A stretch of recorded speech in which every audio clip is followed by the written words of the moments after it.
Party people, what's going on? Samaj Marsh, I'm the founder of BlueDeathValley.com.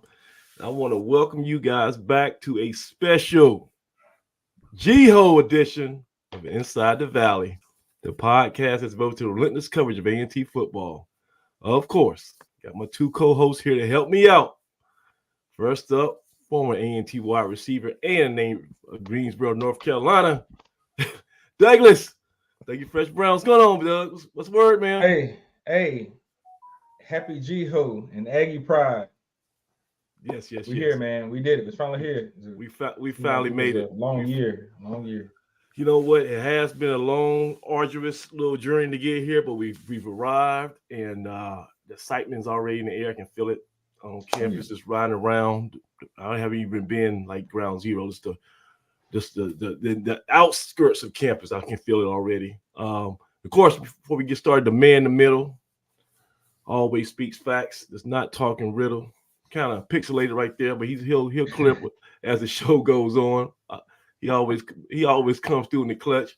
But long-time A&T insider, beat right on BlueDeathValley.com for over 2 decades. He's the current president of the Greensboro chapter of the AAF.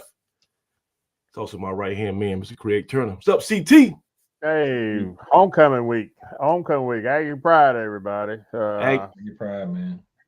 Yeah, it's just a week. The week that A&T loyalists, fans, alumni, everybody is primed and ready for this one. I hear there's going to be about 100,000 people in town this week. That's what they say. And Craig, you boy, I tell you, you're hardest working man in the Aggie Nation, man. I thought I was gonna give that title to A&T Roy, but I got to snatch it back, give it to you, because you don't have to wake up early. I'm talking about the crack of dawn, from can't see to can't see, as they used to say in the back in the day. You're gonna have to get an early start Saturday morning for the parade, right? Yeah, man. We gotta be in line like about 2 hours before the sun comes up. So you can have that. I'm getting too old for that, man. I'm getting too old for this. We gotta be out there early Saturday morning. Parade starts at 8, and you gotta be in line if you're gonna get the right placement. So. Oh man, yeah, that's one of the things you don't want to be late. I know, CP time is always usually in effect, really? Right? But you don't want to be on CP time on Saturday morning, because you're gonna get the tail end of everything. Yeah. No, it'll be Saturday afternoon before you get through that parade. Game be over with. Be at halftime, man. Right. So man, I can't wait. I always say, and I've been saying this like the last 7-8 years, I'm gonna try to make that parade. And then, boy, it's like, listen, it's so hard. That's tough, man. I've had something to If I wasn't in it, I wouldn't be there. I mean, but it's an awesome event, especially if you got young kids or whatever. Yeah. It's gonna be bands from all over the state. It's gonna be, people throwing out souvenirs and candy. But man, if you do anything Friday night, man, good Lord, you gonna have to. Just don't go to sleep. That's the only thing is if you don't go to sleep, you might can make the parade the next morning. But if you try to take a nap, you're gonna wake up. It's gonna be half time of the football game. So yeah, close your eyes and you lose half the day. But so Doug, you're gonna have an early day too, because you gotta show, man, the world's biggest tailgate.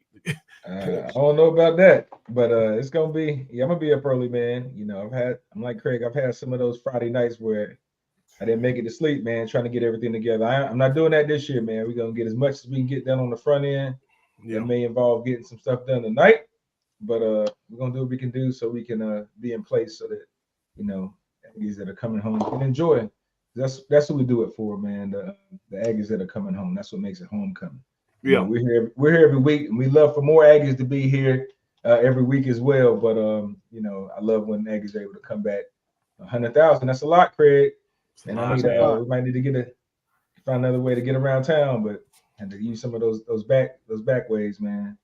So we'll do it. Yeah. And shout out to Campus Police and the Greensboro Police Department. Yes, they're gonna have their hands full, but they do a great job of policing the area, keeping everybody safe. They I don't know what their tactics are, but they always kind of around and they making sure everybody's just, have a great event. Usually very few incidents like that. So, if you're watching this and you're a current student, just be careful this week, man. There's going to be so many events popping up. You're going to get pulled here and there. Everybody's going, hey, let's go to somebody's house. I'm gonna tell you right now, and this is for me, my wisdom of just being on the planet for a couple spins. Yeah. Listen, the best thing you can do is do campus endorsed events. Okay, you start getting off campus, you start going to so and so's little kickback, and you start hanging out, on the south side, things can go left, right? So I'm saying, if A&T puts their stamp on it, that's probably one of the things you probably want to get involved with. Anything else, I will pass on this weekend, But but so look, we're gonna make the main thing the main thing, and that main thing right now is this football game, because we had a bye week last week. A&T got a chance to recuperate a little bit, re-energize, I would say, and really refocus. We halfway, and Doug, you mentioned this last time on the show. It's very rare when you get your bye week in the dead middle part of the season. So we got 12 games this season, and after game 6, we were able to take a siesta, if you will, and go back to the drawing board.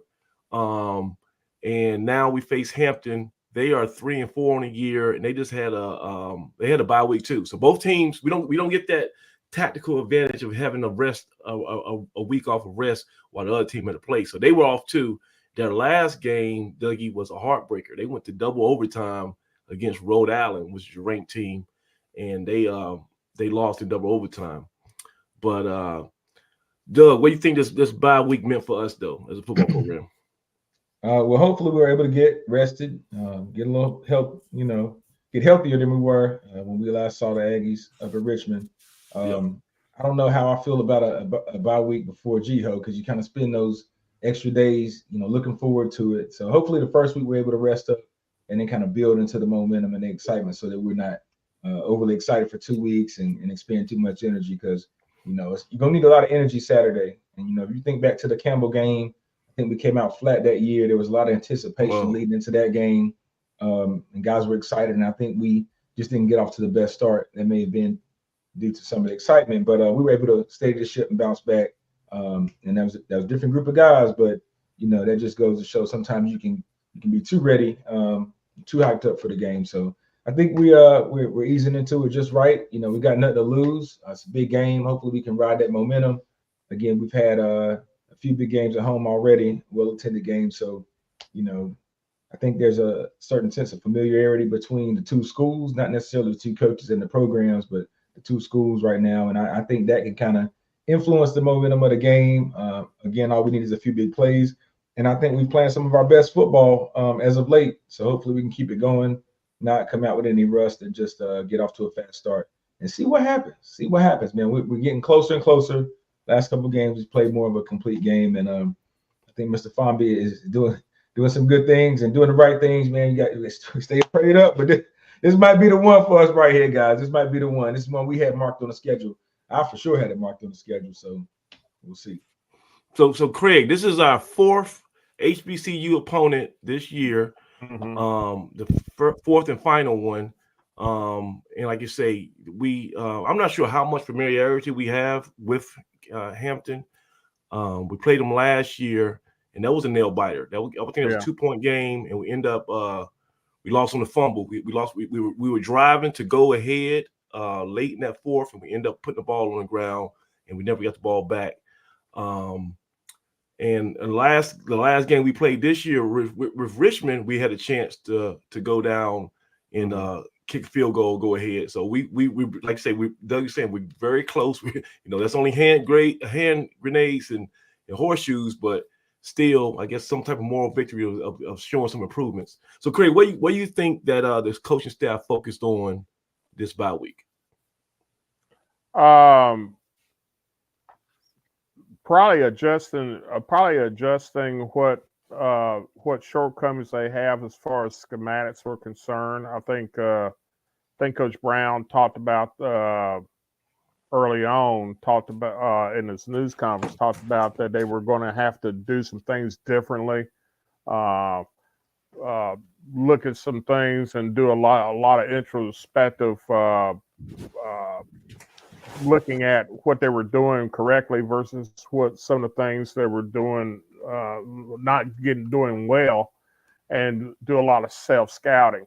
So I suspect we'll probably see some differences in the way we I think we'll see some differences, especially on the defensive side of the ball. Simplification of doing things that we do well, making it simpler for guys to react and make plays and not try to be real sophisticated and throwing a whole lot of different packages at folks and just play basic football, good, strong, basic football, and just simplify things because this is a young group of kids, and some of it they pick up, some of it they don't, and I think that will that'll help us more so on the defensive side. I think the offensive side, because I think the offense is coming around. I think the offense is played fairly well the last couple ball games. They were very good at moving the ball up against Richmond, which was really a really good team. So don't let the I was reading some of the stuff that was on the board earlier this week about people saying, well, they didn't play up to their potential, blah, blah, this, blah, blah, that, and they were looking past us and all like this. Don't buy into that. Every game is different. Matchups matter. And we matched them on a physical standpoint. They made a few more plays than us, and that really was the difference in the game. We showed that we can score. We showed that we can throw the football. The biggest thing is, like I said, eliminate the little stuff. The fumbles, eliminate the explosive plays that we give up in the running game. We did a really good job against our passing game because they do throw the ball. They do like to throw the ball. They got some people that can stretch the field on us, and we did a good job on that in that respect. So, it's just we got to clean it up. Right. And I think by simplifying it, especially on the defensive side of the ball, by simplifying things and just play just good fundamental football, I think we'll be okay. We start getting fancy, you start adding, you got a recipe, and it's always been pretty decent. When you start adding a little stuff to it, trying to experiment, you get yourself in trouble. Yeah. Hey, Doug, jump in real quick because I got to fix my my laptop real quick. But give us what you know about Hampton, because I know they got two big quarterbacks, right? They got the local guy, and they got this Cam Newton lookalike. So tell us about this, the scout report for Hampton. Well, Zealous is a local kid. He's out of Grimsley. He word on the street is he's coming down here to wreak havoc, Craig. I'm not sure how they'll split up the snaps, but I know he's anxious to come down here and perform in front of his hometown crowd. The other kid that Samaj is referring to seems to be more the passer of the two, and Craig, you talked about it last week. But he's been getting his lion's share of the snaps. He's dangerous, with his arm. He's a big kid, can run it too, in and around the goal line. But Craig, they're big all the way across the board, man. They're huge up front. They have that coveted big 6'6" tight end and we're looking for, throughout this league. And we got a chance to go up against them last year, and I don't think the size made a big difference. We were able to compete. We had some kids have a big game. David Lanning had the pick 6 back in the state of Virginia, back home for him. But hopefully some of those guys are able to go out there and compete for us, Craig. We were a little nicked up, when we were heading into the break. I'm not sure what the status of most of those guys are now, but you hope coming out of a bye week and homecoming, sometimes that magical training room, does its trick during homecoming, and guys can get out there a little quicker than normal because it's GHOE. But I hope we're healthy, and if not, hopefully we have some other guys to step up and take advantage of their opportunity to play. Right? That's why you have more than one guy on your roster, right? Yeah, Hampton is a team that they put a lot of points up on the board. They've been pretty successful offensively this year.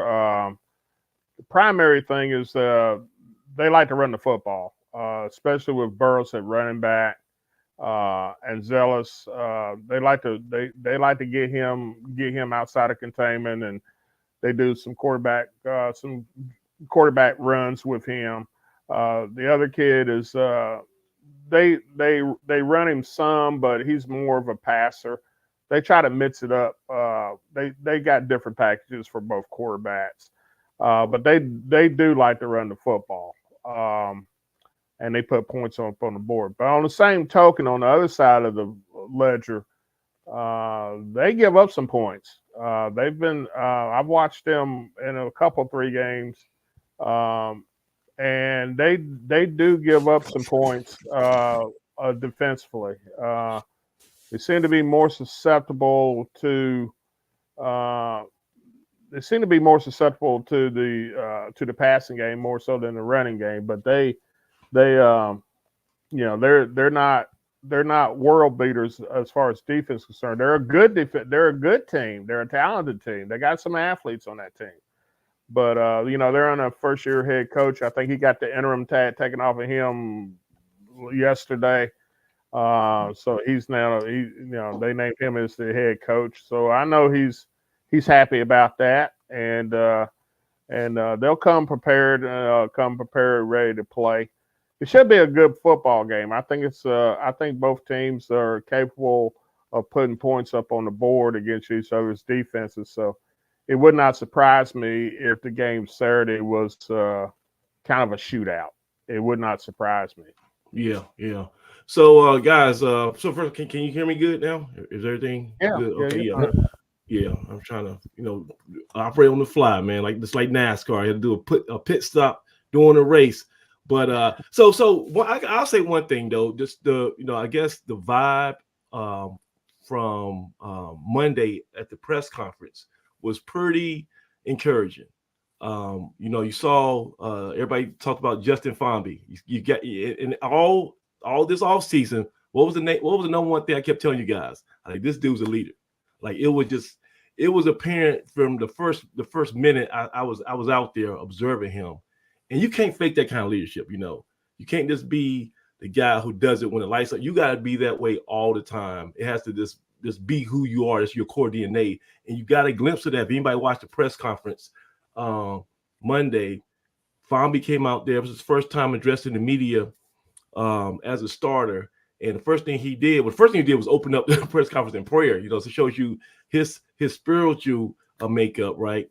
And then second thing he did was introduce his supporting cast, his offensive linemen. So he had like 5 or 6 of his linemen out there, and then he took the time to go through them and give them he named them and then gave them all individual praise. So that shows you the kind of guy he is. He knows what's important. He knows how the synergy of a roster has to work for everybody to succeed. So that was very encouraging. We saw Janai Sumter, and he's been a big play guy in the secondary. And then, of course, we saw Coach Brown.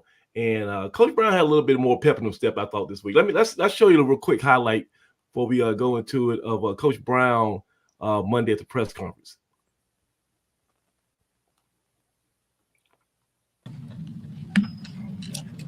And keep pride. So, Dougie, I'm gonna tell you right now.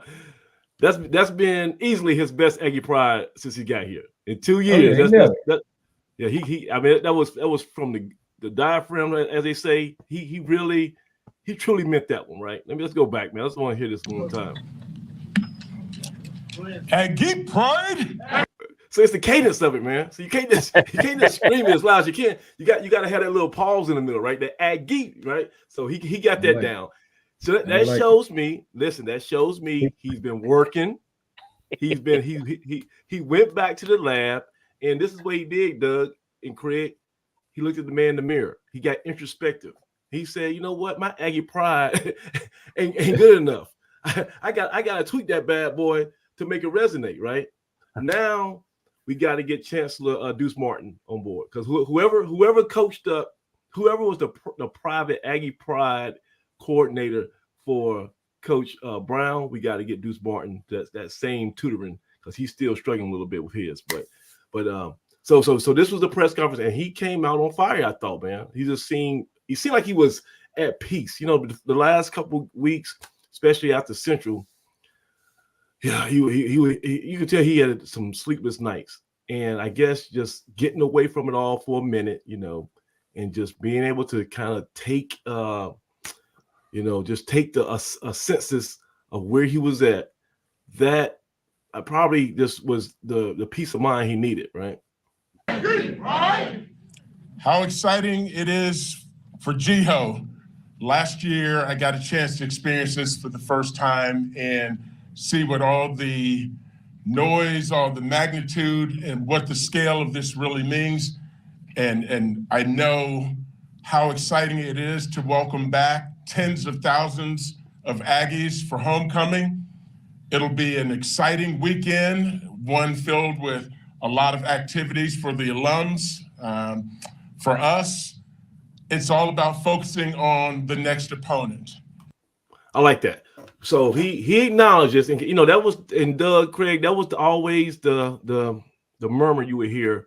Does he appreciate the magnitude of what these big games are? Going to Central, even playing with Sam State here for the first home game. GHOE, the greatest homecoming on earth. Does he understand the importance of it for his constituents, this fan base, right? And I think finally, he truly does. I think he knows what to expect and what is expected of him. So he, and I think just, like I said, I just feel like he's at a peace now. He knows these are my weapons. This is what we got to do to win, and he might feel optimistic he can figure something out. This past week couldn't have come at a better time for us, the bye week, given the nature of the number of guys that we've had beat up. Kind of to update you on what we spent this past week doing. We did a real deep dive self-scout. So I like that. And that's what we talked about. Look in the mirror. You put your ego to the side. Does the plan, the hypothesis that we had at the beginning of the season, does it still hold merit? Can we still do what we want to do? And I get the sense that there's going to be some changes these next 6 games.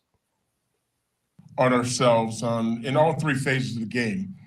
What are we doing well? What aren't we doing well? And how do we fix it? And what's the nature of why we aren't able to do certain things well? And so we took a real hard look at what we're doing, who we're doing it with, and really kind of went back to the basics of how do we take the young men that we currently have available to play and put them in the best position to succeed on Saturday. All right, so what that, Doug, tell me if I'm reading into this too much. I think when he says that, I think he's alluding to the depth chart. I think there's going to be some movement on what from the guys who've been starting last couple of weeks. I'm not sure what position, but I just get a sense that we're going to see some new bodies out there. What do you think about that, Dougie? I would agree that, and health probably. Health too. Yeah, who's available. Coach has said it before. There's no waiver wire in college football, so you have what you have on the roster. So some guys have grown. There might be some young guys that wasn't ready at the start of the season. Has had 6 or 7 weeks to kind of develop since camp or whatever. So hopefully some of those guys will get a crack at it. That's the reason you have that many kids on your roster. So hopefully we'll see what happens. I don't believe in just sticking kids out there. There are probably some guys who earned opportunity. I know there's some guys that's been working to be ready when the numbers call. So you never know, but that's why those guys get paid to make those decisions. And I know those kids are working their tails off. So Craig, what do you think what area do you think is most probable to see some depth chart changes? What area on the team? Linebacker. Yeah, me too. I think linebacker. I think linebacker. You may see a few changes in the defensive line, but I think the linebackers that's a sweet spot in the defense that hasn't played up to par. I don't as far as the secondary is concerned, they're okay.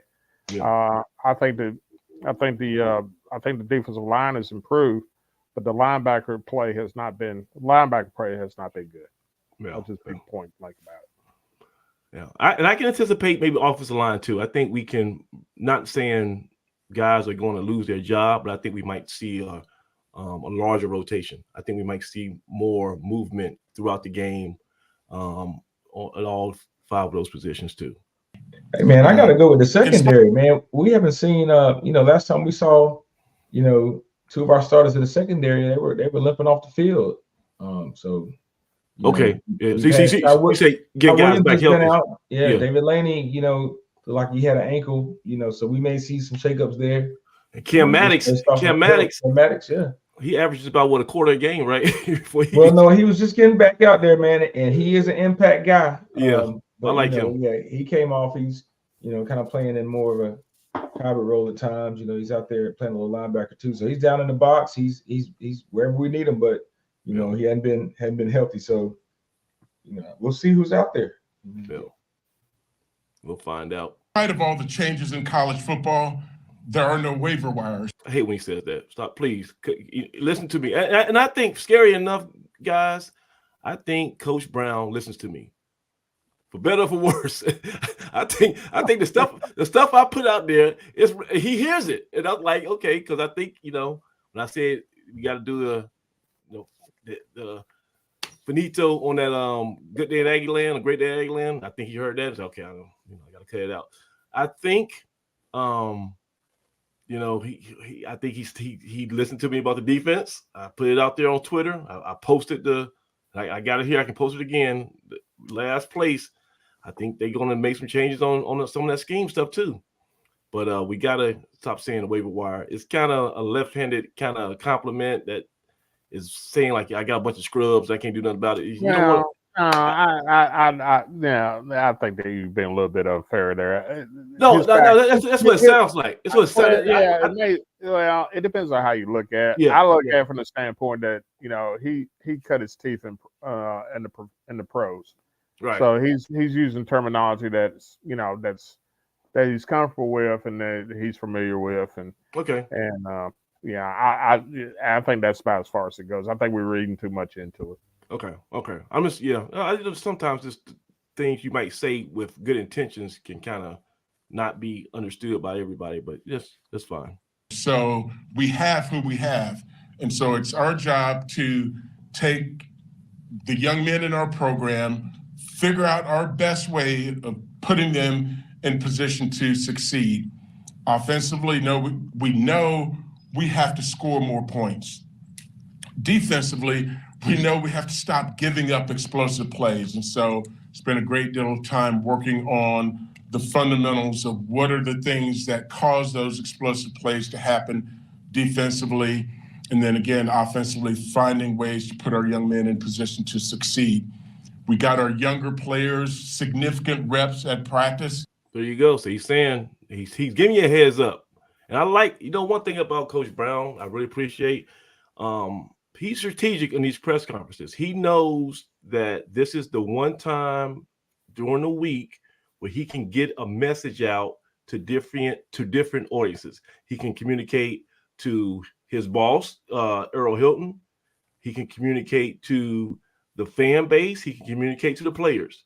And I think everybody says he's kind of corporate and calculated, but I think he understands that I want to send out a certain message that's going to benefit me in the long run. So I think he's letting us know that the young people that y'all been asking about, they're getting the chance to step up.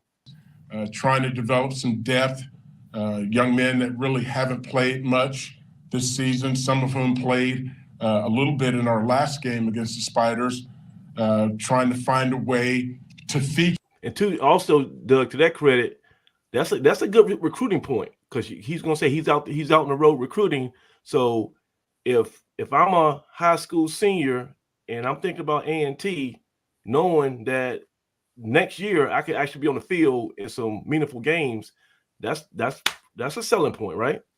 Oh yeah, I mean that's why you know some of those guys end up at A&T. They're looking for opportunity to play early. So right. Our best players offensively, and if you go back and watch our game against Richmond, we had a couple of explosive plays, something to be really excited and to build on. And then we spent time out on the road as a staff recruiting, looking for the next generation of Aggies to come in and help us get this thing going in the right direction. One of those issues. So this is me. Had to jump in. First question. I had to ask about that defense, Dougie. I couldn't hold it in no more. I had to ask him, what are you gonna do to fix this defense, man? Was obviously run defense. That's where you struggling this year statistically. I believe last in the CAA in run defense. I was wrong. It was second from last. They last in everything else, pass defense, total scoring, but they're not last in run defense. Sorry about that, Coach. Over the break, what did you identify, and I guess what corrections do you think you put in place? Yeah, so the biggest issue has been misfitting runs. He said the biggest issue is I got a bunch of misfits. Is that what he said, Dougie? Nah, that's not quite what he said. Don't miss it. You're already wrong with one. I'm sorry. Okay. Here we go. Okay, I'll make sure. Okay, I don't want to misquote him. He said the biggest issue. I believe last in the CAA in run defense.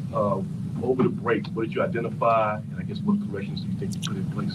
Yeah, so the biggest issue has been misfitting runs. Misfitting from a schematic runs. standpoint. Got you. And the things that we've worked on with our second level players, with first and second level.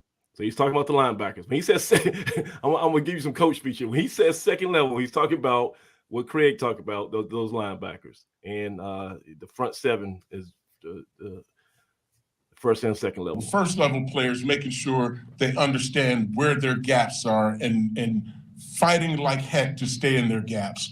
At the second level, we've gone back and done a tremendous amount of drills to focus in on eyes and where your eyes should be relative to what the offense is doing and fitting your gaps. We've also taken a good look at ourselves from a coaching staff standpoint. Now, this is interesting. Now, I want y'all to listen to this real closely, because I might be a conspiracy theorist after this, but I want y'all to see if y'all heard the same thing I heard. And looked at what we're calling that may be creating some of the problems. So I think we've gone in and tried to address, hey, here are the fundamental issues with the players up front. Here are the issues that we've created by the things that we've called. Ooh, now listen. Craig, am I looking too much into that? Because no, okay. I think he's acknowledging that there's short that they've been short in what they've been preaching in practice, and it's not being relayed to the players. The players aren't picking it up. They may have it in their minds. The coaches may have it in their minds where they need to be, but that's not being translated on the field. So no, I think you're on point. What about you, Dougie? Because that sounds pretty much like he's saying, coaches, it ain't just the players. We got to figure out what we calling out here. Yeah, but it's no different than what he said about this time last year. I think this was about a time we looked inward, and he was addressing some of the concerns we had on offense, and he was frank and upfront and honest about those at that time. Yeah, and what was the result? That's what I'm. Well, to our knowledge, we believe there was a different play caller that the remainder of the season, right? And we started to have some success down the road. We actually played better in the second half of the season. You talked about having a chance to win the Hampton game, as well as the Rhode Island game, and then we saw Baby Hook go off against Campbell at the end of the season. Yeah. So but they looked inward. They made some type of play calling change, and there wasn't a good enough result, but there was a change in productivity. So basically, at this time last year, he had the same similar. I mean, he's never going to be like my coaching staff's not getting it done, but he had the same similar criticism or I guess self acknowledgement that that he had about Chris Young and what he was doing on the opposite side of the ball, and he has a similar. He's making a similar admission about the defense side of the ball this time around. So there's something to keep your eyes up on that have allowed some of these explosive plays to happen. That's former defensive guy, a defense coordinator, excuse me. This is me being messy. The full disclosure, I just want to see if he's. Pretty much. I want him to say, yeah, I'm taking over. I sorry, Jay-Z, I need those headsets. This I got to ask because he might feel like he got that truth serum and he want to say, yeah, this is what's happening. Because like you said, Dougie, we feel like he might have done that with Chris Young last year. He didn't come out and say it, but it might have been a change in somebody having that responsibility. So I just want to know if he's going to offer that this year. You still feel the urge just to kind of step in there more, or? Yeah. So I mean, we in everything that we do, we work together. So even with the structure of what we're doing, and it's my job to make sure that we're doing things as best and as efficient as we can. And so I've spent time with the offense and I've spent time with the defense, taking a deep dive at what we're doing and making suggestions on, hey, let's do this. This will help us down the road. So basically he's saying, he's not throwing anybody under the bus. He's still bringing it back to, I'm the buck stops with me, right? I'm the guy whose name is on the door. But he's saying, I got my input in now, and we ain't listen. If it's third and 19, we ain't rushing two people and dropping back in those guard. I'm gonna have to put my foot down here, sir. We making me look bad. So he's saying he's taking a more hands-on approach on some things. Coach, with that deep dive, have you guys as a coaching staff had to really have that heart-to-heart kind of figuring out what you guys have been doing that has not been working and translating? This is very interesting too, because he's showing you, taking you kind of behind the curtain on how they solve problems with his coaching staff.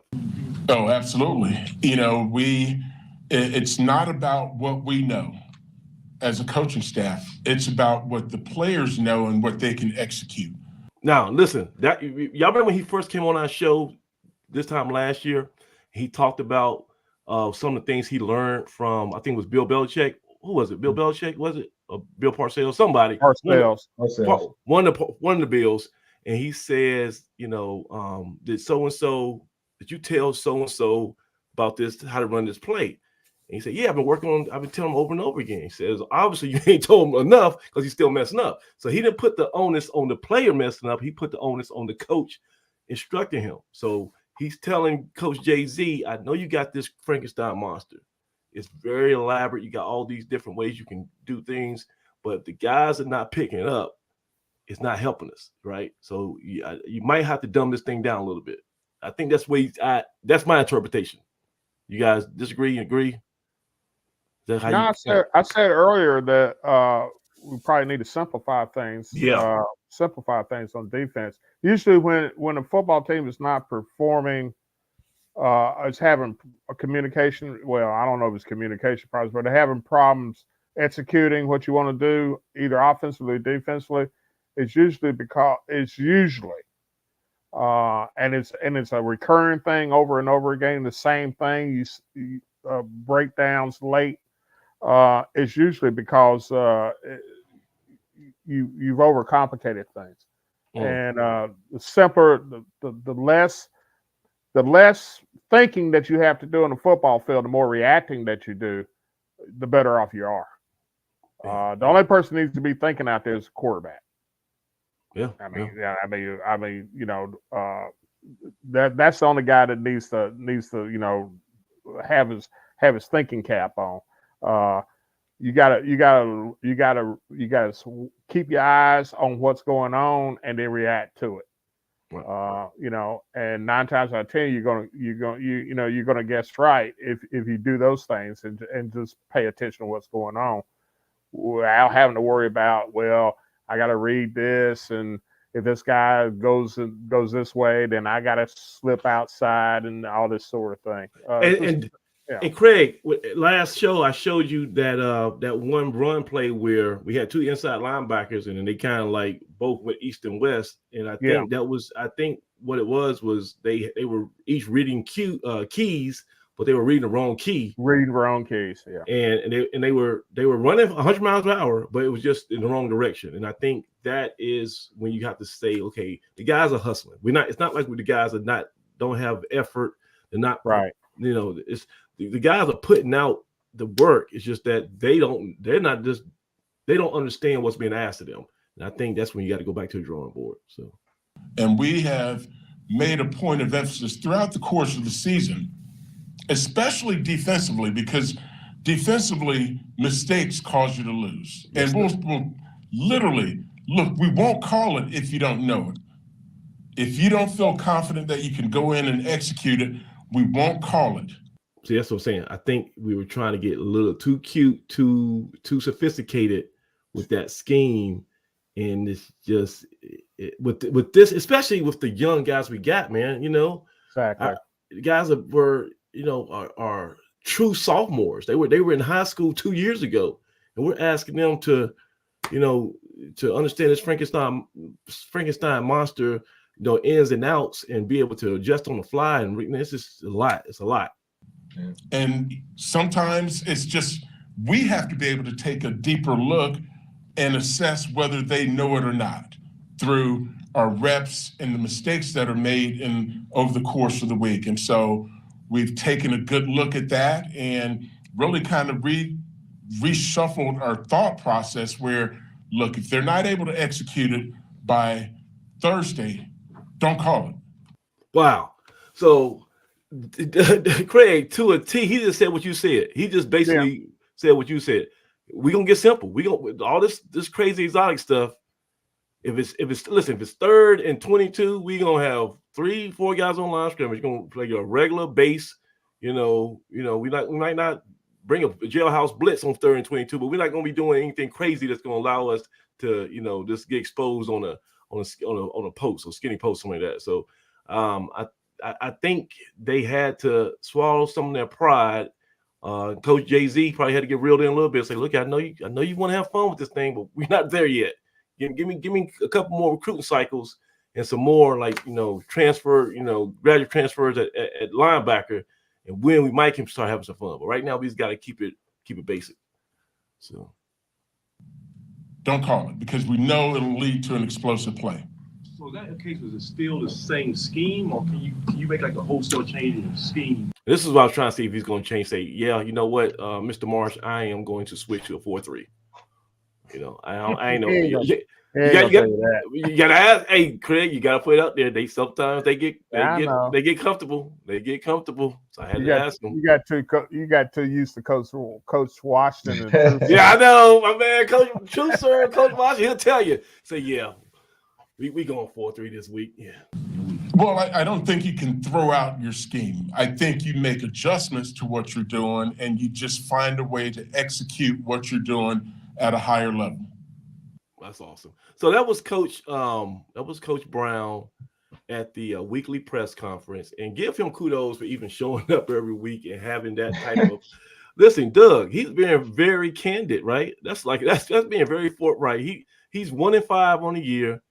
2-15 since becoming an A&T head coach, and he's still sitting in front of talking about misfits like this guy right here, and answering everything honestly and to the best of his ability. So I got to take my hat off. He's always been a class act, and he continues to be a class act even through adversity, right, Doug? Even through adversity, he's got true. So what did you take from that, man? You feel like there's gonna be some major stuff happening on Saturday, some different changes?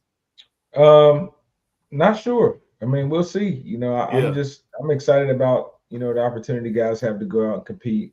I'm sure there'll be some changes. I mean, there's at this point in the season, there's film on you. Most coaches know what you like to do. Again, it's a team you played last year, a different coaching staff for the most part, but there's film on you. You got to make some adjustments. Hopefully, we'll see some big plays, maybe some players in some new spots or getting a chance to contribute. like Coach said, and turn it loose, man, and see what happens. But it's not quite a new season, but it's a new part of the season. We talked about that last week. New phase, new quarter. So Coach playing with house money. Yeah. Turn it loose. Yeah. And like I said, he looked re-energized. He's like he's in a good place, man. And that's always good. When your head coach is not like, on that proverbial panic hot seat, and he's reading the news clippings and find out how much longer he's gonna be employed. When your head coach just looks like he's just focused, I think that resonates with your locker room. And then you got Fambi, who's a coach on the field. He's an elder statesman. I don't see them just falling off the wagon no matter what happens in the year, simply because the guys they have in the locker room. I think they got super high character guys in the right spots. So coaching staff is going to be all right. Players going to be good. Now we just got to get some momentum. We can just steal. Like I'm not sure what the line is on Saturday with Hampton, but that's a game we can win, right? I looked at the highlights from Hampton and Rhode Island. Hampton's gonna give you some turnovers. Like we gonna at least have 2 opportunities to turn the ball over because both Mays and what's the quarterback from Grimsley? Zealous. Both of those guys are kind of loose with the football, right? So we need to be ready to take advantage of it. And then Fambi, Craig, since he stepped in full time against South Carolina State, he's only been lighting it up, right? He had 3 touchdowns against South Carolina State. That was the first time we did that since I think Jalen Fowler back in 2021. Right. And then last week, he was carving Richmond up and hooked up with our new pass catching tight end Rucker. So we got weapons, and then of course the bigger version of Doug Brown, my man. What's Five's name? Javion Dillard. And then of course hands like feet no more, hands like glue. Caldwell on the outside. We can just get anything from that running game. If I think we had a week off, so I think Cameron Dalrymple was seen at the track working on his 40 and his sprints. If he gets a little bit faster in the open field, we still got Shameik Blizzard. Like Coach Brown said, we got enough, man. We got enough to get what we want to get to. So I'm optimistic. What about you, Doug? You feeling? I mean, you forgot about my man Daniel Coles, man. I'm looking for him to have a big second half of the season. Okay, we got enough. So Coles out. You think he's officially out the doghouse from after that fumble? He's I mean, he's a young kid, man. You saw the ability he had on the run. He made some guys miss. Yeah. Unfortunately, he coughed the ball up, but hey, you got to give him another chance. Yeah. So the game is kickoff is at 1:00 this Saturday. It's going to be shown live locally, Channel 48, and also Flow Sports. They're going to let you stream it live on their website. That's going to be a free game. It's on YouTube too. It's going to be on YouTube also. Wow. So you can't miss this bad boy. Hopefully you guys are some of the lucky ones that got tickets because it's going to be sold out. It's been sold out since early August. And that's going to be, I guess, the marquee event of the GHOE weekend. But as you know, GHOE just don't start on Saturday, right? We're in effect right now. And we had to bring him back. He's a fan favorite, popular demand. Everybody's asking me all last week. So what's the plan for GHOE? I was like, look here, man. One thing about me, I'm old and I'm lame. I don't know what's going on. I ain't got a cool bone in me. So don't ask me, right? But I do know a guy. I know a guy who's totally in tune with all the ins and outs of this week. He's probably the most passionate, dedicated Aggie I know, man. Not just sports, but through the whole university. He works for the university, his alma mater, and he's so ingrained in the whole celebration of A&T that he's earned the nickname Mr. GHOE. So let me bring to the show back for the first time this season, Mr. Tyler Ball, Mr. GHOE. T-Ball, what's going on? What's happening, everybody? My man, T-Ball. All right. What's So going look, on? so we've been looking forward to this now. So so listen, until we see you, it's not officially GHOE. Exactly. So it's Wednesday night. I know there's probably already some events that take place. That's Pep already rally taking going place. on as we speak. Right They are tonight. rocking Okay. Corbett right now. So me and my wife was in the car and we were riding around. We were like, so what's tonight? Is it the it's a comedy show? So okay, Wednesday it's almost 9:00. Let's start right now and then let's go all the way to the end on Sunday. And I'm just gonna hand it over to you. You're gonna be the tour guide. So Mr. GHOE, take it away.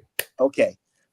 Okay, and I'm going to have this theme for the alumni because homecoming is for the alumni. Gotcha. You know, okay. We do have events for the students, but I'm here to talk alumni. Let's do it. Right now, you got a few alumni sprinkling in at the pep rally as of right now. What's the pep rally at? What's it been at? What's it held at Corbett?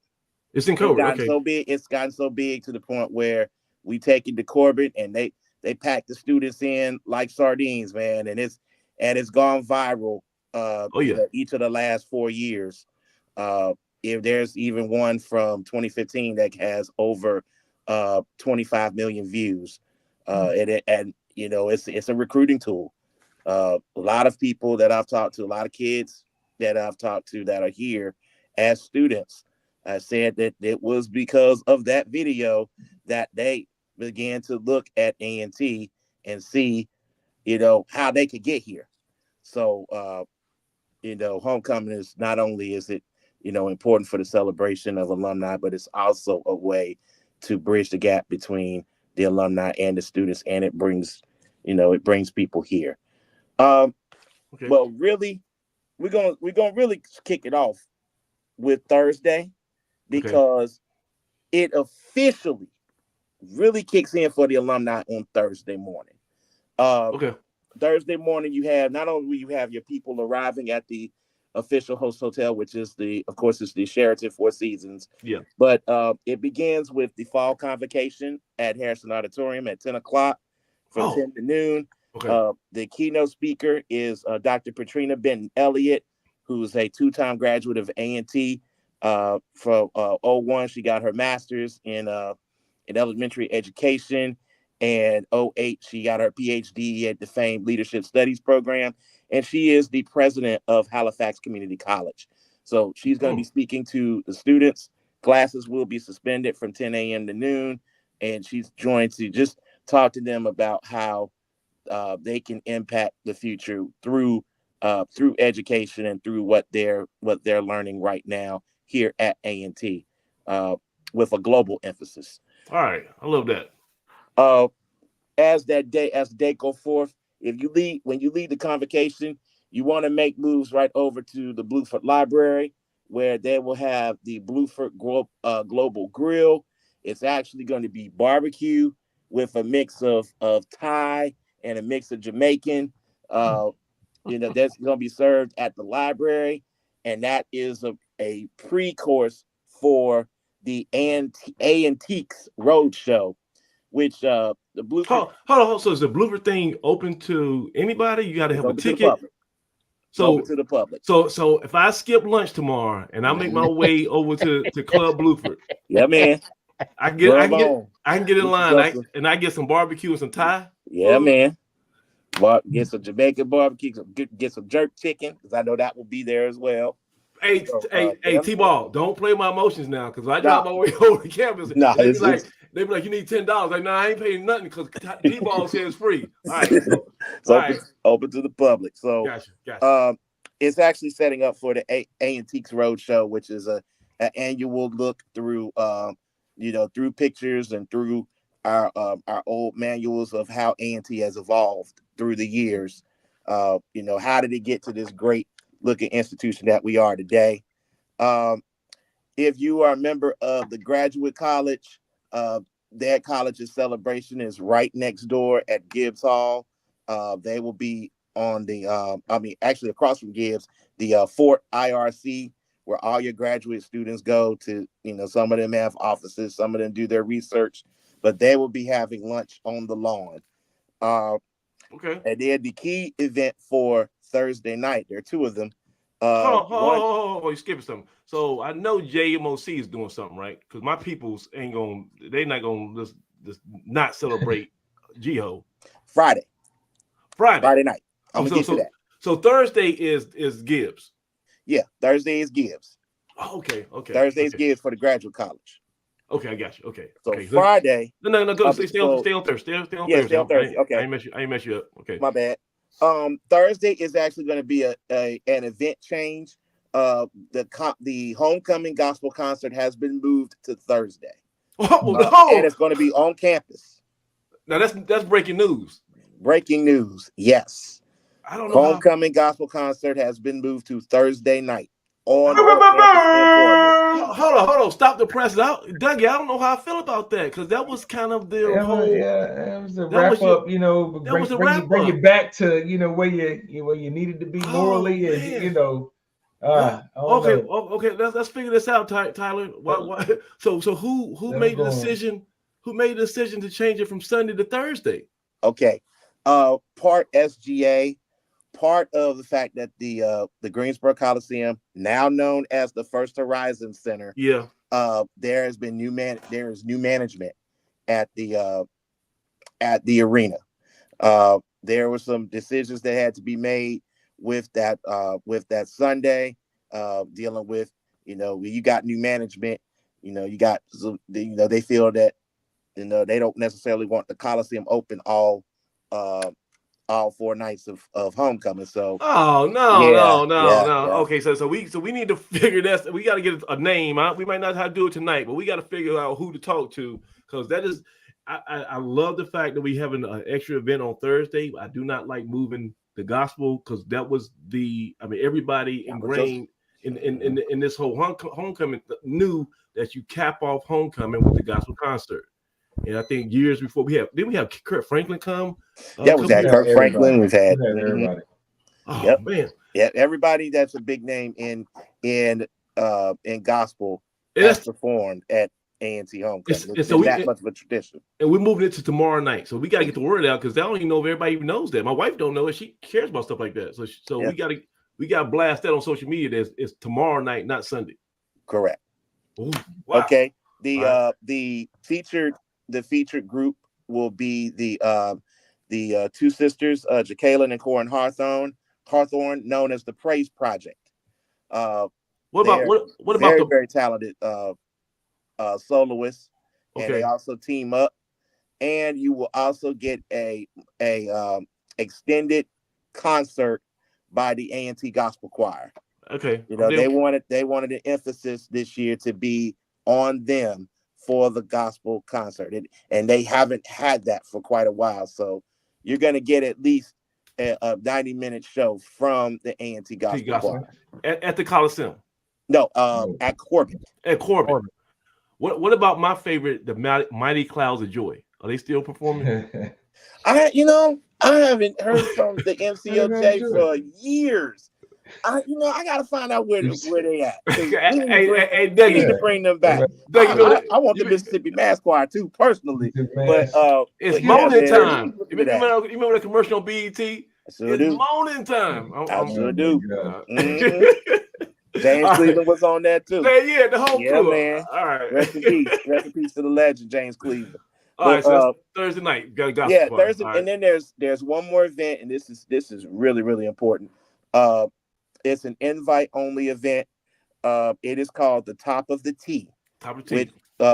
Which is the Young Alumni Donor Celebration. $500 or more. If you ain't come off $500, you ain't getting no invite. Forget it. Yeah. And this year they are bringing out a very, very special artist to perform. One of the greatest entertainers alive. Doug E. Fresh will be in the building. The man behind the Dougie, the originator of Behind the Dougie. Originator of the Dougie. Yes, he will be in the building. He will be performing at the Top of the T. So they are getting a real hip hop show for the free. If you invite it, Yeah. $3.99. Oh man, $3.99. Absolutely. if and you you pay, get to see Dougie Fresh. That's all right. yo, listen, Dougie Fresh in live in an intimate setting like that, yeah, is going to be like that's a bucket list thing. You don't understand how good he is, especially in like this. Cause I seen him at a go-go one time in DC, and he was just doing. He's so so natural. He can improv, come up with songs, and do the beatbox. Yo, that's gonna be crazy. Yo, you might if you ain't doing it, you might want to find $500 on your piggy bank and pay it right now and try to sneak it on that list. Hey, that man, thing will be off the hook. Dougie Fresh has done several A&T events. I mean, he's kind of closed the weekend with one of the promoters that I'm going to mention later. Okay. And you know, at the spot they called the Empire Room. Yeah, man, he used to have that stage rocking. You know, there would be a go-go night on Friday, but Saturday night we bring in Dougie. Yeah, man. All right, the classics. All the classics. And that's all tomorrow night. All tomorrow night. That's one. Listen, guys, let's take a pause here. Everything we talked about is just one night, and that's the official start of GHOE, which is tomorrow, Thursday, and we still got the whole Friday, Saturday, everything. All right, so are we done? Are we done with Thursday? I gotta sneak in one little thing. Oh man, killing me. Gotta sneak in another one. This isn't even an official event, but guys, Stevie Wonder is in Greensboro tomorrow night, and he will be performing at the First Horizon Center. Tickets are still available. If you got an opportunity to see Stevie, you got to sidestep a little bit from GHOE to see Stevie. It's Stevie. So tickets are still available, and so tickets are still available. Will he Ticketmaster? So the question, obviously, that everybody from Blue Death Valley, Inside the Valley, wants to know: will he sing the song? Will he perform? He will perform. I've caught a couple of reviews, particularly from some. Will he perform these three plays? Will he sing that? He did in New York.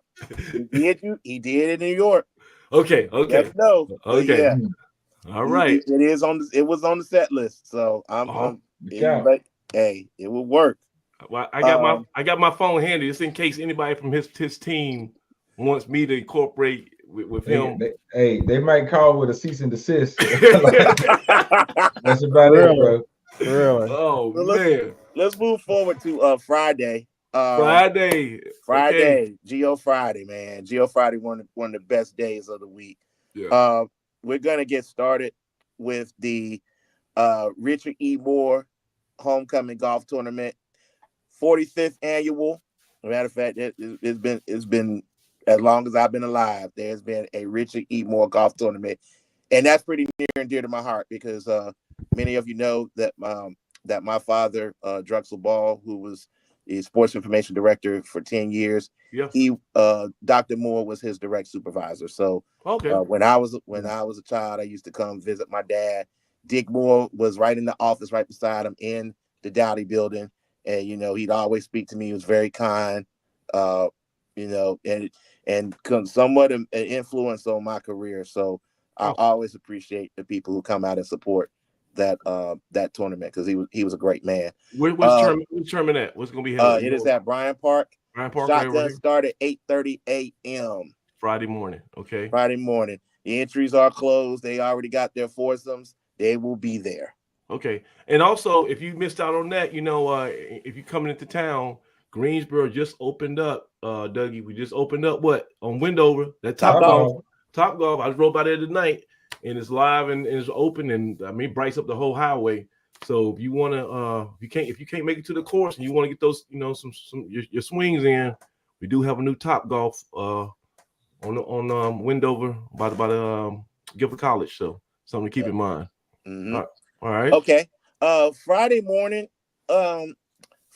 is actually some couple of things. We have the Aggie Fitness Morning at the Sheraton. Okay, Sheraton and Moore Gym. Aggie Fitness. First of all, we have at 6 a.m. We got a boot camp. Okay. 84 graduate Karen Roberts She's gonna get the muscles right. She's gonna get you stretched out, and you gonna break a sweat. Believe that. Right.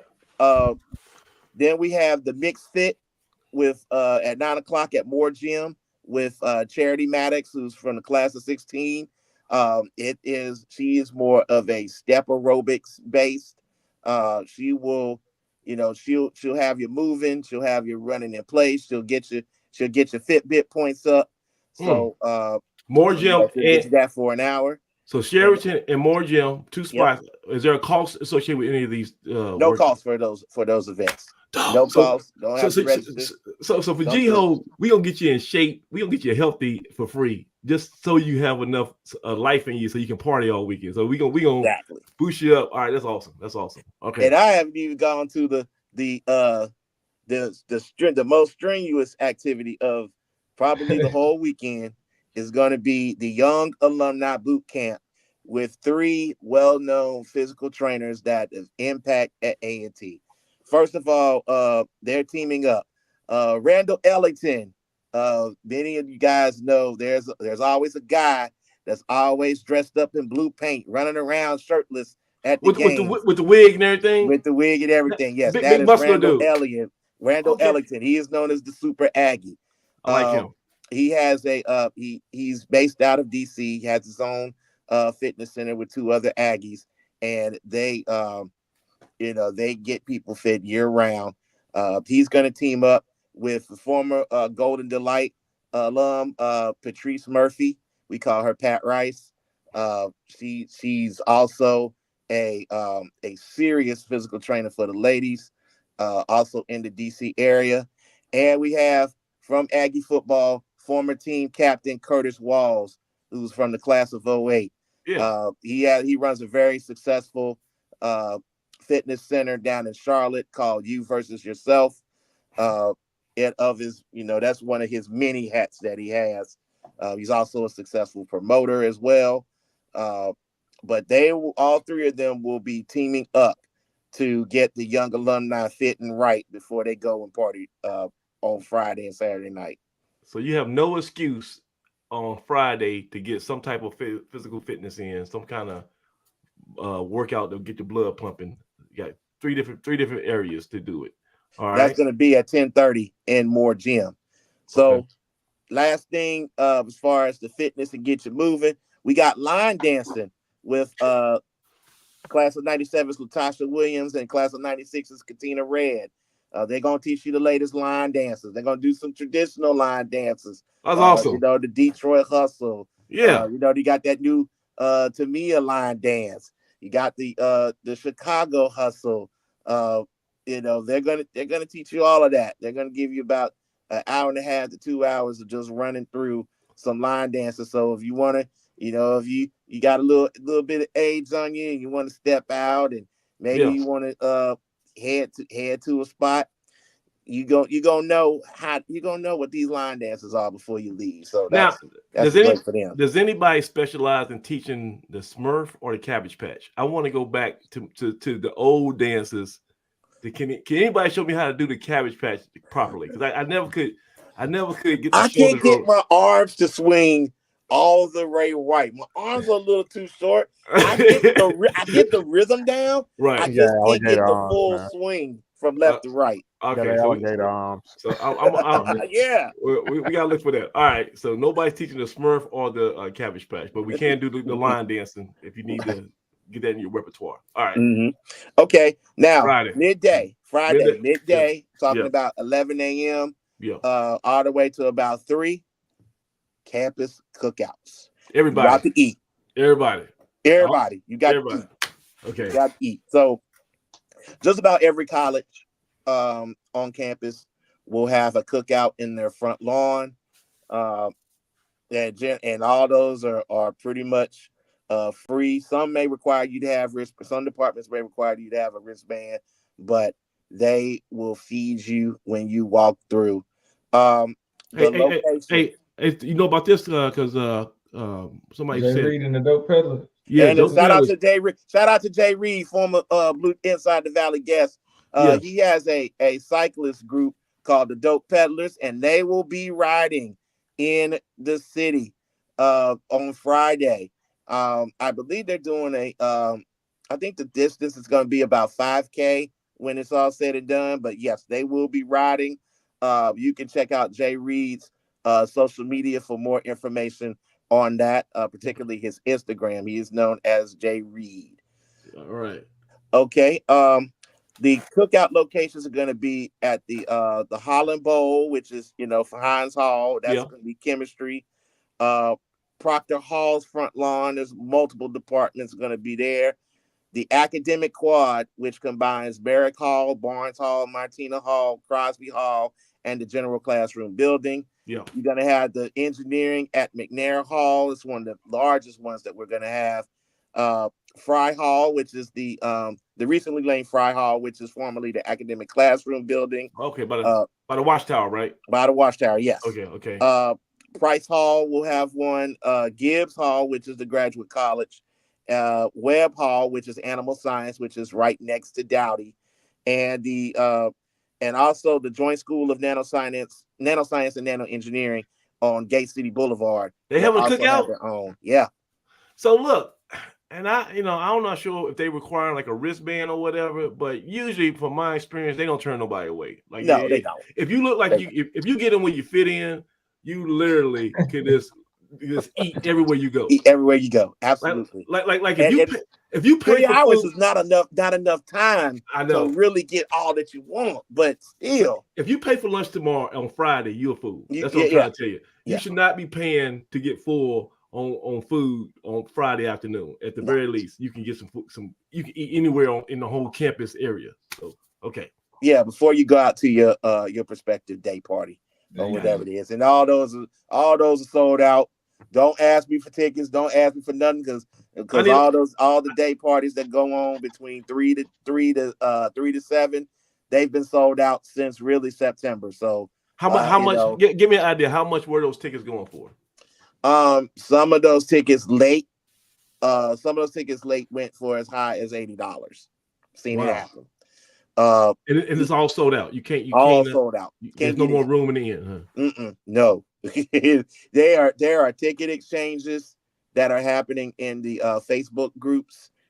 Buyer beware, obviously. But man, those parties when they launch, the Eventbrite system typically crashes. So you got so much demand for those off-campus alumni events that they shut it down. Doug, are you a day party goer? Do you do the day parties on Friday? I'll make an appearance or two. But tomorrow night, for those who didn't get tickets, man, you can always come party with the Nukes, man. We're gonna be at the Quarter Thursday night, 7:11 p.m., 112 West Lewis Street, man. You come out, kick it with us for a little while, man. It'll be a good night. No cover. Just come out and kick it out. Get your homecoming going. If you didn't kick it out tonight. So you said the good Nukes are having a party with no door charge, no cover. Man, you know how Nukes do. We do it for the people, man. I know some of these homecoming prices are outrageous. We just want to make sure that you can come out, enjoy a fun, festive atmosphere. Have a couple of beverages if that's your thing. That's awesome, man. Meet some of the good Nukes and that's awesome. Support the city and the school as well. So brand new bar also. The quarter is really nice. One of the nicer spots downtown, and it's actually just open. So we're looking pretty good there. I did my walkthrough for another event. And what's the quarter located? Where's it located? 112 West Lewis Street. 112 West Lewis. Right next to Boxcar, down in that corner. Okay. All right. Doug, okay. I might have to throw my. Can the Tri-Lambs come? Y'all got beef with Tri-Lambs? Man, you better make sure you get your permission slip signed before you step out there with the Nukes, man. Okay. Good Lord. Okay. Friday night. All right. Friday night is a big night at the Sheraton. We're gonna have the Chancellor's reception dinner, which is for the big ballers. Yeah. That is the Imperial Ballroom. Invite only, of course, which leads into the A&T alumni homecoming concert featuring 90s R&B artist Kim and Avery Sunshine. The dinner is going to be at 7:15, and the show is at 8:30. All that's covered in a single price. There are still very few tickets available at the I bought 2 tickets for that, and then my wife my wife bought 2 tickets for that, and then I was like, great. So what time is it Saturday? She said, no, it's Friday. I said, oh, is it Friday afternoon? She said, no, Friday night. I said, okay, so we ain't got nothing going on Friday night. Football. Try to make right. And so she spent the money on the tickets, and then like next day she had to put them in Facebook, like, we gotta sell these bad boys. So yeah, but it's gonna be a good concert though. It's gonna be a good concert. Kim is really good. I've heard Every Sunshine open up for several R&B. That's not Sunshine. No, not Sunshine. No. Not to be confused with Sunshine Anderson. That's what I'm thinking. Totally yeah. Okay. All right. But she probably got some hits. Yeah. Okay. So, Friday night. So let me rewind just a second, because I need to get in some general information for people. Okay. First of all, the A&T information desk at the Sheraton. The desk is going to be open on Thursday and Friday from 8 a.m. to 6 p.m. Pro tip: on Friday, you might get the next date for GHOE 2025. So you can check out the information desk. Are you able to book your reservation and all that kind of stuff? You won't be able to book, but you'll at least know what the date will be. Okay. All right. And let me question quick as far as that hotel Sheraton stuff. So they do normally do like a shuttle around town. How does that work? Yes, they do.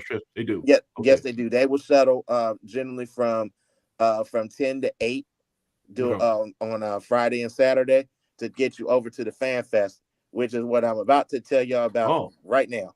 Fan Fest, okay. So there are several events that are going to go on for multi-days, and one would be the information desk. Second is vending. We're going to talk about vending real quick. At the Sheraton, their vending will be on the 3rd floor. It's nice too. Pre-function area. It is very, very nice. Dougie, they had some of those exotic outfits you see on Saturday on the yard get purchased Friday night at the Sheraton, because like that was some stuff. You need to have your black card ready, because that's some stuff. Coins. You want. I mean, it's exclusive stuff. It's the stuff you will not see anywhere else. Maybe on Facebook, something like that. But this is actual physical items. It's like, man, I gotta have that. You're gonna see vending will go on Friday. It's gonna be from 1 p.m. to 1 a.m. Cool. On Saturday, gonna be 10 a.m. to 1 a.m. So you got to get some stuff for that night. You're gonna see some stuff. You're gonna come back. People are gonna double back after seeing. They're gonna double back. Yeah. Mm-hmm. And then you even get on Sunday 8 a.m. to noon. Oh wow! Okay. So all of that is at the Sheraton. Now, there is, for the young alumni, there is a pop-up shop that has been going on for, this is going to be the 4th year. It is called the Ultimate Pop-Up Shop. It's going to be at downtown Greensboro, 120 Barnhart Street, which is the old Fat Tuesday location. There will be 50 vendors in the house. Dougie, that's your guy Ledbetter, right? Is that Marcus? Yeah. Oh yeah. He's part of that group. Man, it's a solid pop-up, man. So that's where my wife went, and she was like, it's like going to F Street in DC. Remember DC when you go down there and you see all the bags and everything like that. You see great comparison. Yeah, great comparison. You're gonna rack up. Yeah. So bring your coins. Like you said, bring your black card, because again, more exclusive items that you won't find anywhere else. Matter of fact, vendors will be coming in from as far as New York to push their HBCU, and also officially licensed merch, by the way. They did the work with Campus Enterprises, and they got that Aggie license, so you will be buying official gear. Now I'm gonna tell you right now, what Tyler Ball is saying is correct, but there's also gonna be some unofficial gear out there. So you might make sure all the Aggies are spelled right, because you might have a couple misspelled letters, and don't buy no 1892 hats. It ain't gonna resonate the same as 1891. So just check the fine print. Hey, it has happened. It has happened. Vendors too. Okay. Check your dates. Check your dates. Check your dates. All right, and then finally we're gonna have the Aggie Fan Fest, which has moved. This is breaking news. The Aggie Fan Fest, which was on the parking lot of War Memorial Stadium, has been moved. What? Yes. Now, Tyler Ball, why in the world? Hold on, Tyler. Time out. We got to call time out, Tyler Ball. Why in the world would the Aggie Fan Fest be moved, Tyler Ball? Well, we need parking. to say the least, we need parking. Parking, of course, is at a premium on campus.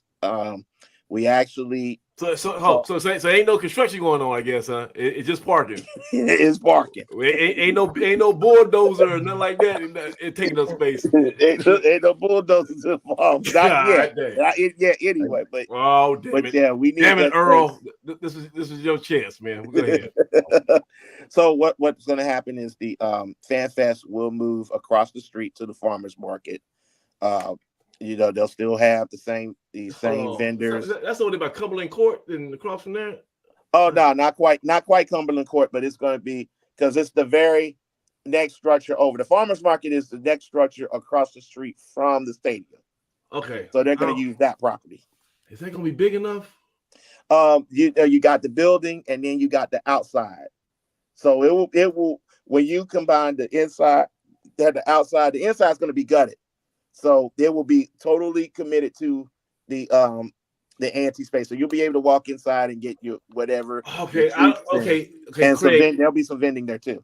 Craig, I'm not sure if I like this because you're not going to be able to see everything from the street though, right? It's all going to be inside. That's going to be the one issue. There will be things out. There will be some out on the street. That kind of takes that when you ride by, you see all those tents and you see all that action in front of the baseball stadium. I don't know if I like that. I mean, the trucks are going to be inside. So the trucks will still be outside. You got food. Yeah, you're going to have to have food trucks and everything. There's a huge parking lot, Samaj, just on the backside of the farmers market. I don't know if they're going to use that at all, but what about the stage? What about the stage? As long as the Amish donut people are out there. I'm gonna get to there. Check on that for me, Ball. Amish donut people are going to be back this year. I think they had a conflict with the state fair last year. Right. I need the donuts back. Right. We're gonna send that.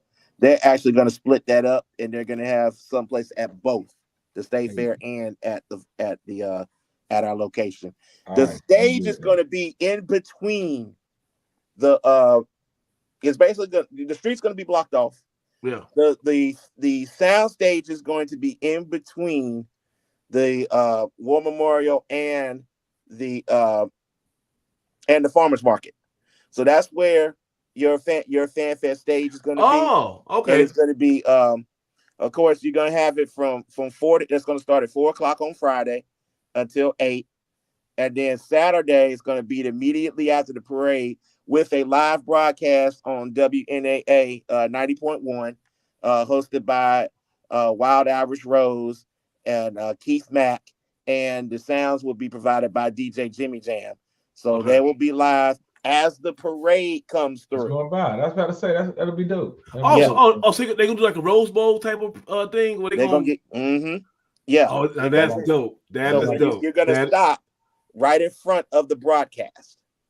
That's how it's gonna work. That might be dope. I want to see how that works out logistically. I want to see how that works out. That's my Sunday move. That's my Sunday morning. I'm kind of upset though because on Sundays when they have the world's biggest flag football game, all the babies kids from like local Greensboro areas, they all come down there and they all run around the baseball field and they play pickup football and all that.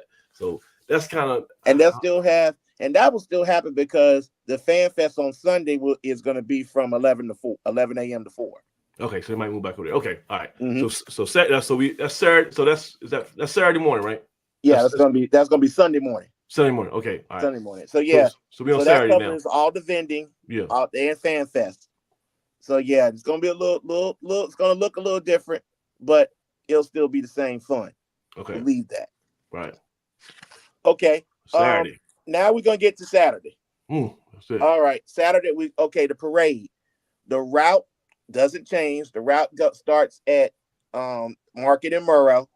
Then it's going to make the right turn on Lindsay, and then proceed all the way through to the beginning of the tailgate lots. All right, so Craig, if we want to see you, if we want to wave at you, where do you think the AAF is going to be at? What part of this parade?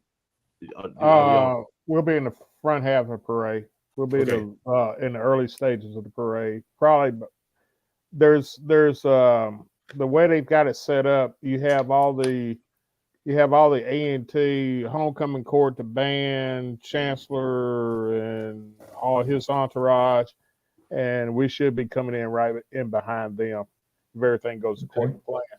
Is our friend Mark Robinson still making an appearance? What's the latest on that? He's too busy seeing him in. Too busy trying to handle this court case. Because I heard Mark Robinson actually paid his parade fee to participate. So I didn't know if he was going to fall through on that, but there may be something to look out for. He's got other priorities. Yeah, if I were him, I'd take a low profile. Yeah, pretty much. A very low profile. Yeah, we'll see. Okay. All right, so parade. Okay, go ahead. You got the parade. Okay, so when you end up at the university for after the parade, you're gonna have the turn up the yard and turn up the vote inside the stadium. Of course, the stage will be there, and the production by Aggie basketball alum Quaggy Heath and the newest member of the A&T Board of Visitors, Marcus T. Johnson. They will pull their concert, which of course is during the game. They will feature performances by DJ Special K, the Just Once Go-Go Band, DJ Skills, and the celebrity artists Lil Cease of Junior Mafia, Lords of the Underground, and CL Smooth. Okay, so CL, all right. So I like CL Smooth. Lil C's all-time great, and then Lords of the Underground. They actually graduated from Shaw University, I believe, right? That is correct. Yes. Yeah. Chief Rocker, Chief Rocker #1. All right. And there's gonna be, and all three will be there. Remember that day? Do it all. Do it all. And Mr. Funky. Mr. Funky. and Lord Jazz and DJ Lord Jazz. I'm down with that, man. But that's going to be going on actually when the game is happening, right? So Okay, and then cool. By the time C's hits the stage, the game should be over, and you can just come out when you walk out of the stadium. Yeah, C's will probably be performing. How long does that concert usually last? Like a couple hours? That concert is really all day because it starts at 10 o'clock. It starts at 10 o'clock, and then your featured acts will be there around between 3 and 3:30. Oh, so you got about a 20 to 25 minute set time for those featured acts. Oh, this is crazy, man. This is so much stuff. And so now, and I'm not even done. We got a special guest. Got a special guest for the turn up the yard. We're gonna have to turn up the vote with featuring Hampton alum DJ Envy and Breakfast Club host Lauren LaRosa. They've been pumping the show and pumping GHOE up on their show all week. Yeah. So they're gonna talk to the people and let us know why we should be voting. So that's that's the civic duty for the Breakfast Club team. So they're gonna be here at GHOE. Awesome. Okay. All right. So of course you had a game. Game is sold out. Been sold out. Yeah. That don't ask. I will tell y'all that just that when I was actually at the ticket office when the single game tickets were launched, and of course they were gone by 12 o'clock noon. Yeah. They opened at midnight online. The ticket office opened at 9 o'clock, and I literally watched as the last tickets were sold at noon. So it's a wrap. It was a wrap. Yeah. And you have seen resales have been seen as much as $500. No, that's crazy. Hey, well, let me go ahead and say I'm looking for a couple extra. Let me go and put it out there. Oh man, it's what you do this time of year, guys. You never know. Sometimes they fall in your lap. Sometimes you had to hustle them up. But T-Ball, it's crazy this year, man. It's nuts. I actually, T-Ball, be honest. What's the most if you had some friends coming in, whatever? What's the most you would pay for a GHOE ticket?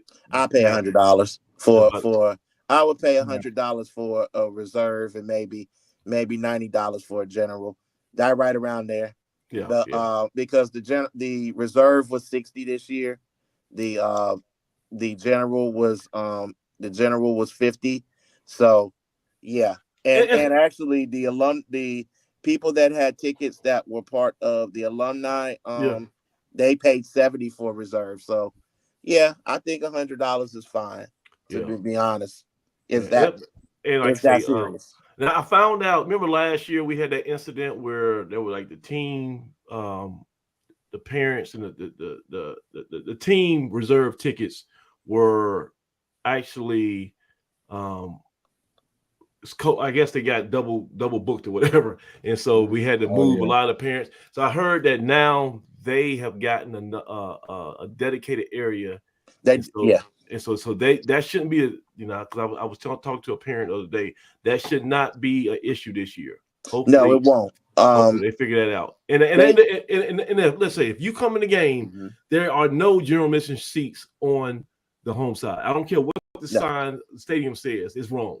There are no general admission seats on the home side. Matter of fact, you don't even get to sit in general admission until you are in the corner of the horseshoe, which is out of the home side.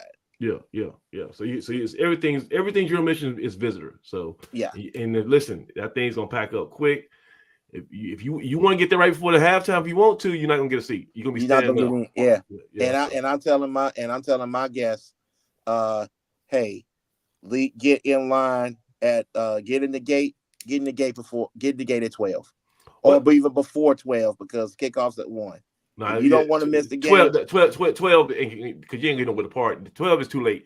Doug, when are you setting up shop? When you gonna have that grill fire? Well, I always shoot for 8 o'clock. I always shoot for 8 o'clock. Now we usually fall somewhere between 9 and 10 on a good day. Yeah. Oh man, but that's rough. I should be there before 9 o'clock. I'm telling guests they need to be there, man. Heading to campus 9:30, 10 o'clock. Yeah, that's gonna enjoy the full day. You want to be rushing. You don't want to be stuck in a line. You want to be in traffic. All that just makes your day worse. The earlier you can get there, the better, so you can get comfortable, relax, stroll around, visit all these different tailgate spots, check out the vendors, go see the stage, all of that. Craig, what's the weather? Give me a weather forecast for Saturday. What's the weather? 71 and sunny. Oh, nice. Because it's supposed to be freezing Friday. Okay. Yeah, it's gonna be cold in the morning, but it's gonna by kickoff it'll be 71 degrees and sunny. No rain. Let me tell y'all before we shut it down, there is a final event that I have not mentioned yet, and I need to. There is another concert at the GHOE Convention Center.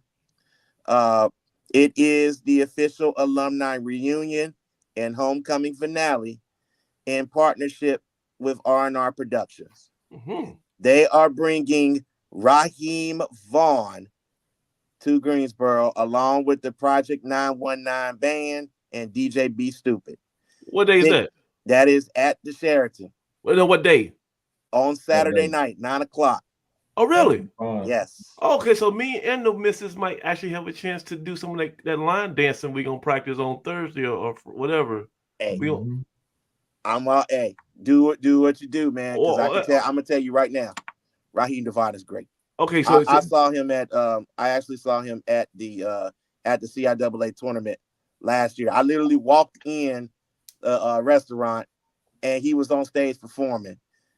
Unbelievable. What's the ticket price we'll be looking at here? It's gonna be $80. That's not bad. $80. All I gotta do is borrow $30 from Craig and a couple dollars from Doug. I'm halfway there. All right. So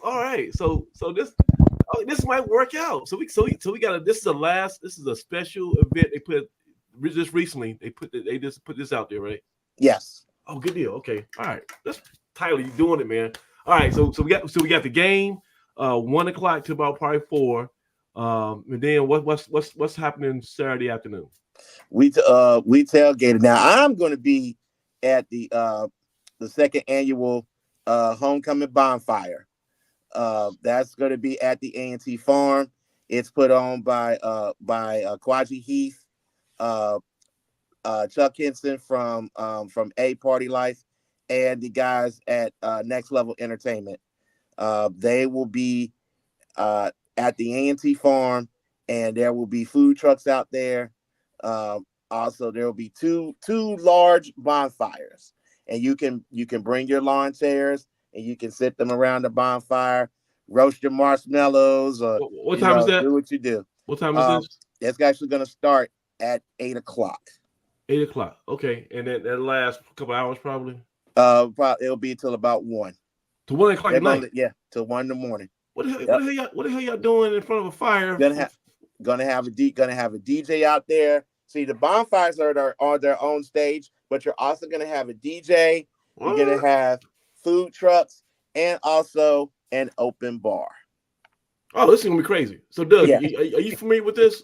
Yeah, man, I went last year, man, in the first one, and it was amazing, man. It really was. I enjoyed it. I thought the concept was brilliant when I was brought in to discuss it, and it has gone very, very well.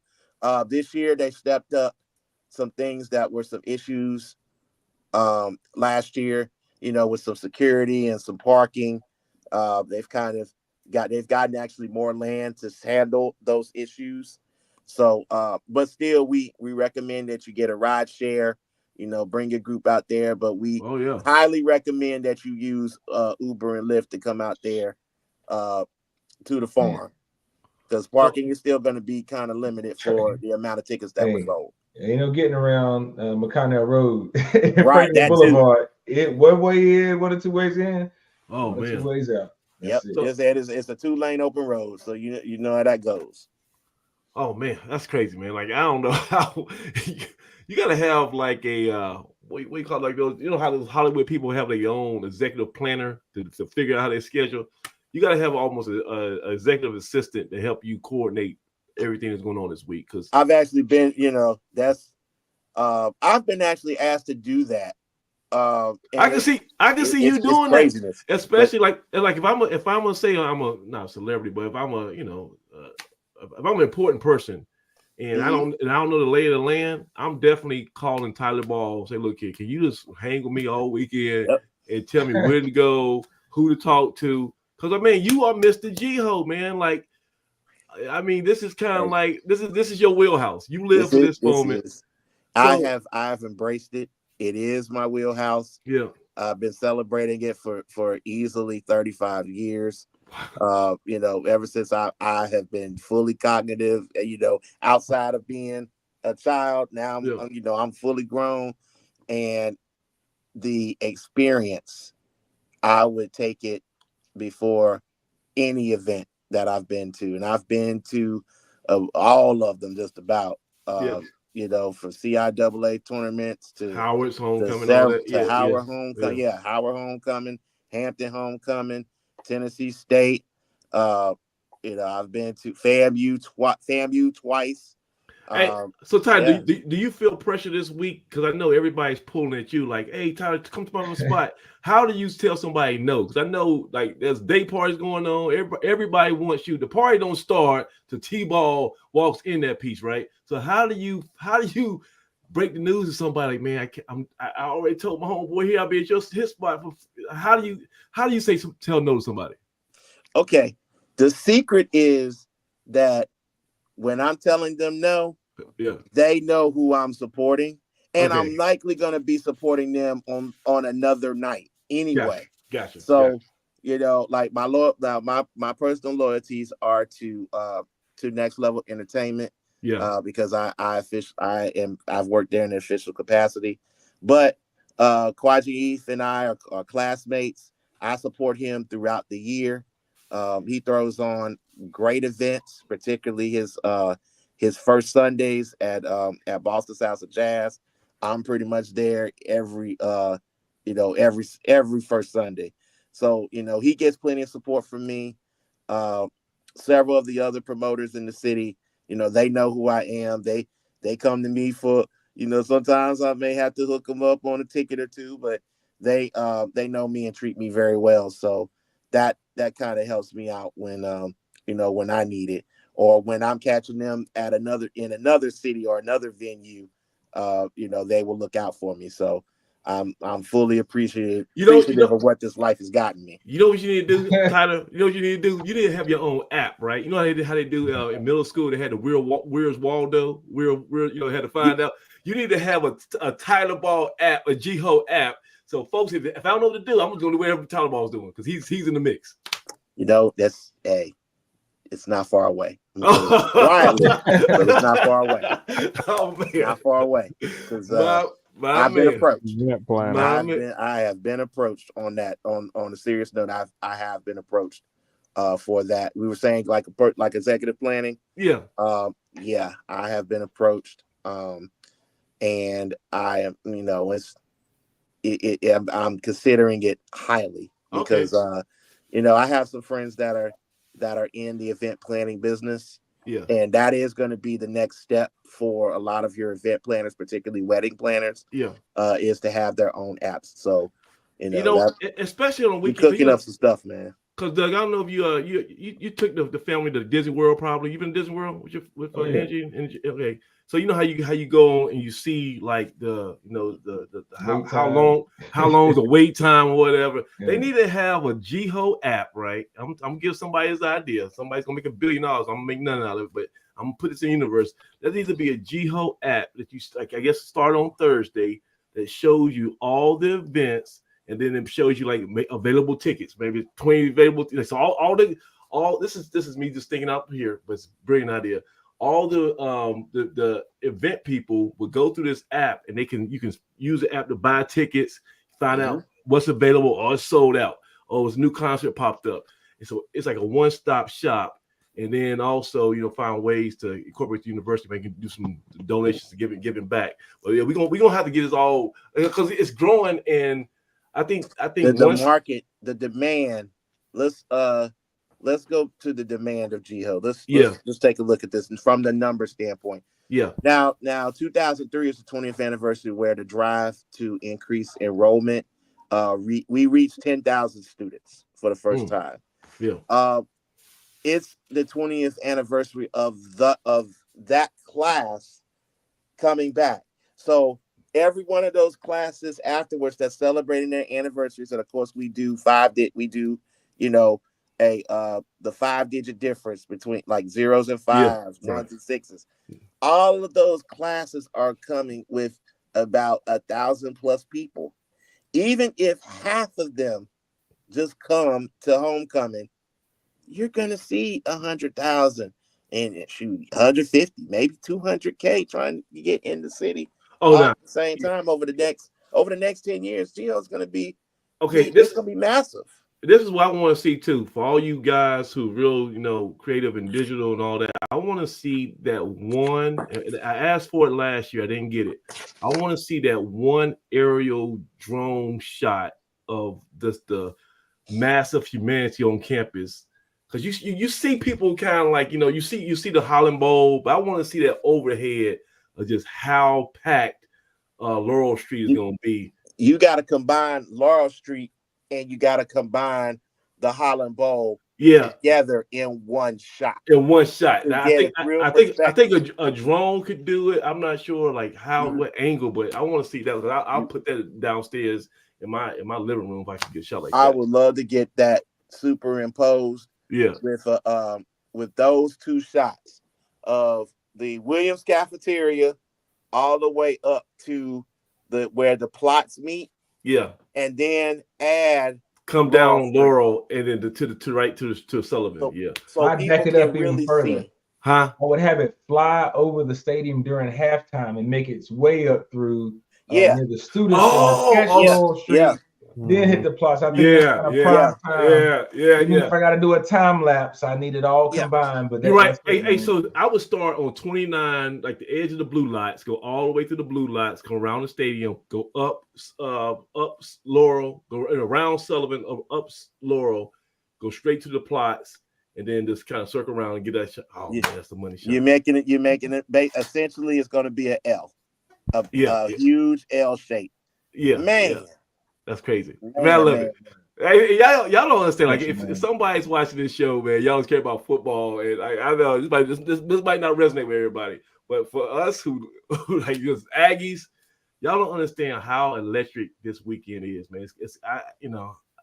I'm almost at a loss of words to kind of explain it to somebody who's never experienced it. Because what it is it's vindication for pretty much everything that we've experienced. Like our whole life has been about, we came to A&T, we became men, we matriculated, we got in our careers, we made incredible friendships. Some people met their spouse, whatever.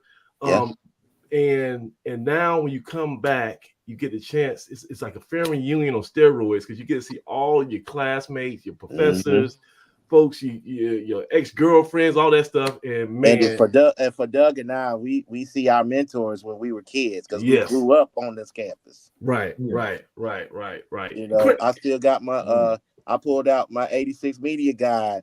Doug's dad is defensive back coach. That's the year Alan Hooker won his ring. Yes, sir. Yeah, you know, Pops wrote that media guide.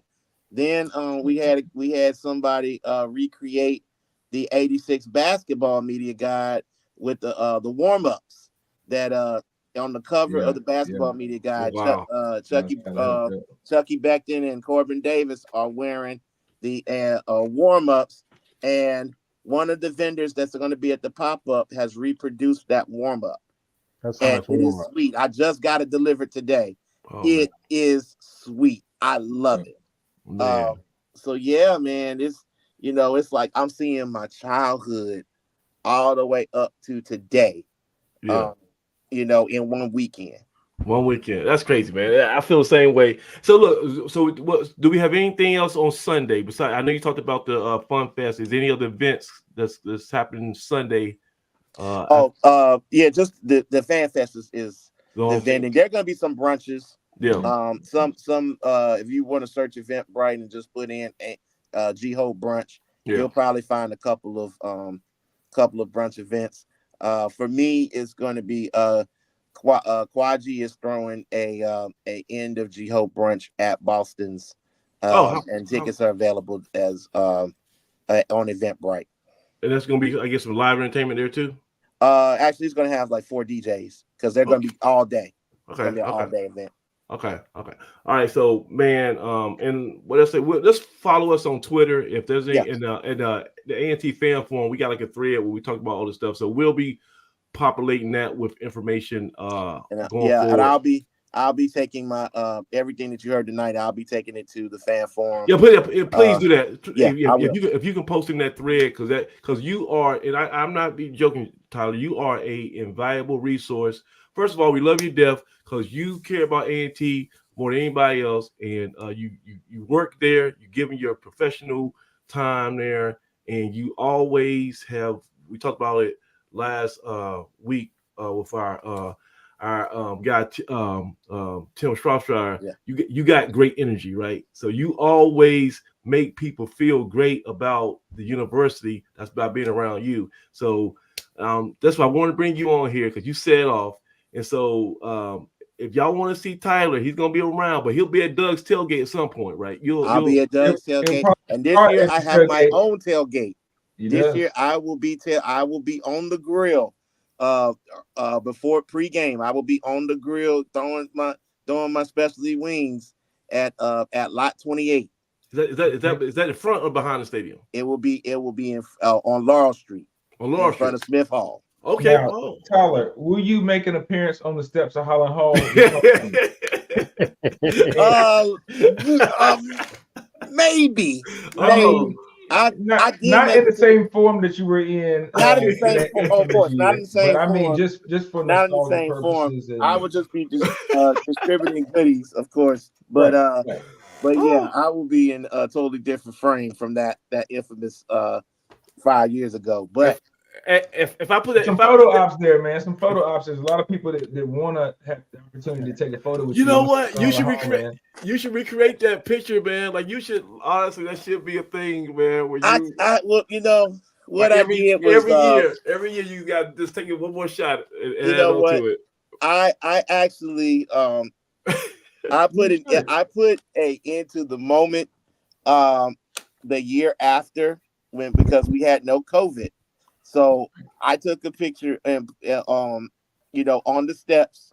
And generally when I start GHOE, about 30 days out of GHOE, I will take a picture on the steps and to, you know, to kind of commemorate the occasion. Because I will sit on the steps and take a picture and just look at Williams Cafeteria while it's empty, you know, during, you know, the time during the day. Yeah. And you know, just to reflect on you know where we. Hey, listen. This weekend, me and you, I'm gonna take a picture with you next on that same step, man. I'm gonna have to find somebody to take. Doug, you have to get the camera out. I got me and my brother Tyler Paul gonna have to recreate that, man, because that's classic, man. You may have to name those steps in your honor. You know, I'm gonna get my coins up because Murphy Hall is legendary. You know, for so many reasons. But yeah, man, we you know, I'll eventually make it to the plot. That's, you know, that's the plot area. Yeah. So I'll eventually make it there after we pack up from the grill. Wow. You know, see some of my Greek friends and, you know, chat it up because it's a big Greek gear on campus. It's the 20th anniversary of 2004, and we had eight of the Divine Nine had lines that crossed the sands at A&T that year, and all those people are very, very dear to my heart. I definitely will be there to celebrate with them. That's awesome. All right, so guys, we gotta get out of here. We've been here almost too long, but Tyler, you are the man. We're gonna see you on all weekend. Well done, Tyler. Well done, man. Wow, right, for real, brother. Hey, listen, man, we love you, and you are the reason why I look forward to homecoming. Just I know to run to you and trade some war stories and laughs. So we're gonna see you around this weekend. You're gonna be in full effect. Make sure you drink your water, man. You want to do everything in moderation. Everything in moderation. Even in moderation.